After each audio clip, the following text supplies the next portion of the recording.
Ever since I watched Tenet for the first time, I ordered my hot sauce an hour ago. this scene stood out to me. And I don't know why. There was something about it. Something that made it really comprehensible.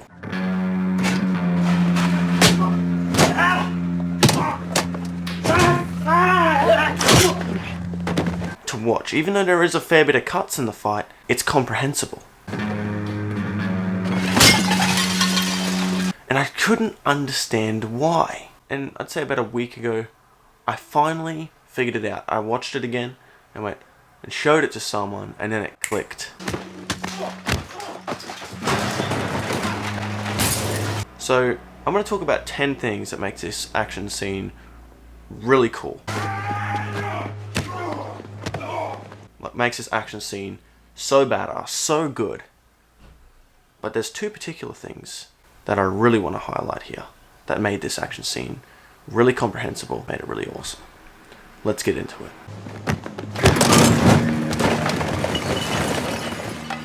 Ehrlich, you guys what he wants.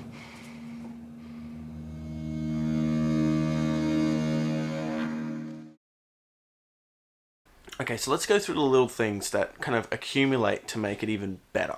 And then we'll do those two specific things about comprehensible last. So first things first, the humor. That little bit with John David Washington. I ordered my hot sauce an hour ago.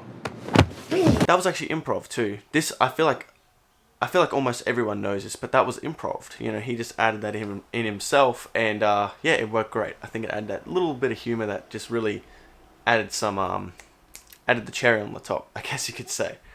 Next thing, the music. Oh my goodness. The music just adds a certain badassery to it. I don't know if that's a word. And it just adds to his swagger, just him walking through and just... It's so good. I absolutely love the music along with that. And then with that as well, the sound design. Just the punches. All the things, like hitting the guy into the glass. The plates. And even the freaking grater. The...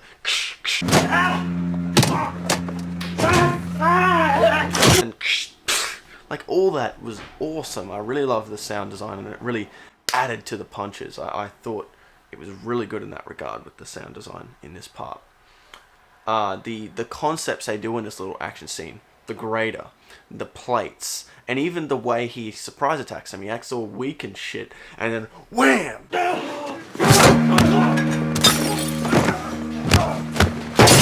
Like, it's just these little concepts and ideas that they put into the action scene was really awesome, and it made it not just dude punching up guys. He kind of used his environment. He kind of tricked him at first. It just made it even more fun. Next thing is the acting, particularly from John David Washington. He is so badass. Just the way he's like strolling through and just one after the next, and he's just got this swagger about him, as I said, and along with the music and all these other things enhance that, but his performance really adds that level of badassery to it. I don't know if that's a word, but fuck it, it's a word now. And along with that, it's a beautiful looking scene, nice lighting and color palette. It's just really nice to look at, I think. And yeah, all these things make it a badass moment. You know, John David Washington, the visuals, the sound, particularly the music and all that. All those things make this scene really badass. But what makes it comprehensible? Okay. So this, I think, is what makes it comprehensible. Watch this scene. Okay, so at the beginning of the scene, as he walks in, it's a behind shot of him. It's behind, right? It's behind him, and then the dudes are there. And then it goes to the other side. I ordered my hot sauce an hour ago. Over to that side, right? So it's kind of like a talking scene. You know how talking scenes in films, it's shot, reverse shot. It goes to one person, then it goes to the other person. That's exactly how this fight scene goes.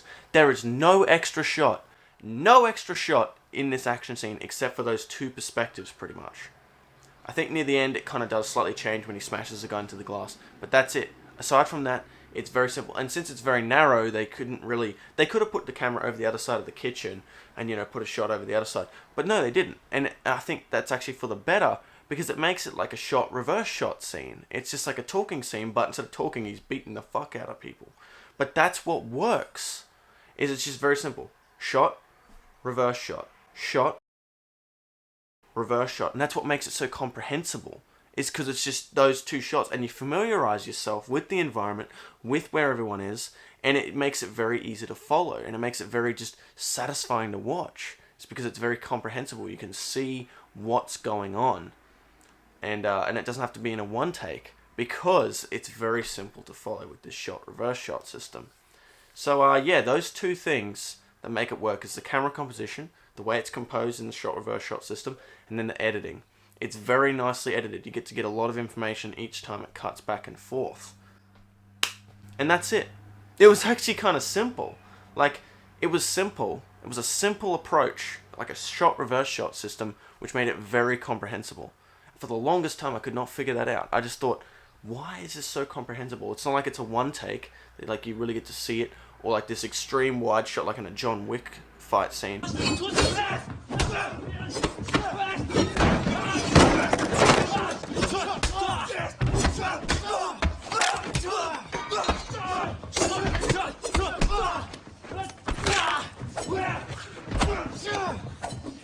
It's kind of like a mid-shot system the whole way, but what makes it comprehensible is that simple shot reverse shot system.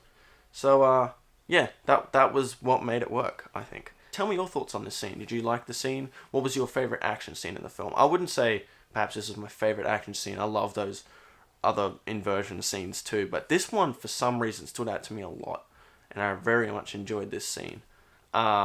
I probably watched it more than the other scenes because I just was trying to understand what made this scene so badass, so cool, so comprehensible. So yeah, tell me your thoughts in the comments below, and yeah, catch us next time.